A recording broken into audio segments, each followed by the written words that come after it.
സ്വാദിഷ്ടമായ പനീർ ബട്ടർ മസാല തയ്യാറാക്കുന്ന വിധം കാണാം. അതിനായി എടുത്തിരിക്കുന്നത് 200 ഗ്രാം പനീറാണ്.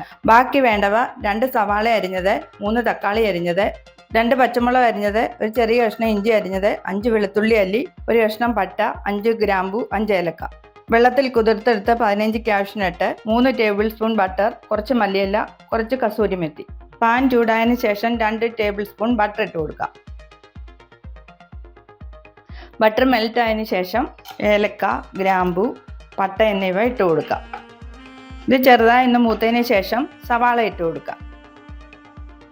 അതിനുശേഷം പച്ചമുളക്, ഇഞ്ചി, വെളുത്തുള്ളി ഇത് ചെറുതായി ഒന്ന് വാടിയതിന് ശേഷം തക്കാളി ചേർത്ത് കൊടുക്കാം. ഇത് നല്ലപോലെ ഇളക്കി യോജിപ്പിച്ചതിന് ശേഷം കാഷ്നട്ട് കൂടി ഇതിലിട്ട് കൊടുക്കാം.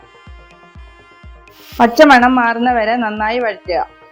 ഇതിപ്പോൾ പച്ചമണം മാറി നല്ലപോലെ വഴന്നിട്ടുണ്ട്. ഇത് ആറിയതിന് ശേഷം മിക്സിയിലിട്ട് നന്നായി പേസ്റ്റ് രൂപത്തിൽ അരച്ചെടുക്കാം.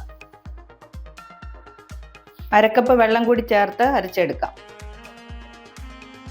ഈ ഒരു പരുവത്തിൽ അരച്ചെടുക്കുക. അതിനുശേഷം വീണ്ടും പാൻ ചൂടായതിനു ശേഷം 1 ടേബിൾ സ്പൂൺ ബട്ടർ ഇടുക. തീ മീഡിയം ഫ്ലെയിമിൽ വെച്ചതിന് ശേഷം 1 ടീസ്പൂൺ മുളക് പൊടി ഇട്ട് കൊടുക്കുക. അതിനുശേഷം അരച്ചു വെച്ചിരിക്കുന്നവ ഇതിലേക്ക് ചേർക്കാം. അതിനുശേഷം ജാറ് കഴുകി അരക്കപ്പ് വെള്ളം കൂടി ഒഴിച്ചു കൊടുക്കുക.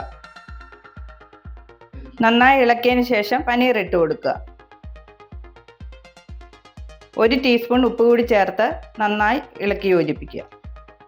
അതിനുശേഷം അടച്ചു വെച്ച് 5 മിനിറ്റ് വേവിക്കുക. ഇതിപ്പോൾ 5 മിനിറ്റ് കഴിഞ്ഞ് ഇതിവിടെ വെന്തിട്ടുണ്ട്. ഇതിലേക്ക് 1/2 ടീസ്പൂൺ ഗരം മസാല, 1/2 ടീസ്പൂൺ പഞ്ചസാര, കസൂരി മേത്തി ഇവ ചേർത്തതിന് ശേഷം നന്നായി ഇളക്കുക. അതിനുശേഷം മല്ലിയിലയും ഫ്രഷ് ക്രീമും ചേർത്ത് കൊടുക്കാം. അതിനുശേഷം നന്നായി ഒന്ന് ഇളക്കി യോജിപ്പിക്കുക. സ്വാദിഷ്ടമായ പനീർ ബട്ടർ മസാല തയ്യാറായിട്ടുണ്ട്. ഉപ്പ് നോക്കിയിട്ട് ആവശ്യമെങ്കിൽ ചേർക്കുക. വീഡിയോ ഇഷ്ടപ്പെട്ടാൽ ലൈക്ക് ചെയ്യുക, ഷെയർ ചെയ്യുക, സബ്സ്ക്രൈബ് ചെയ്യുക.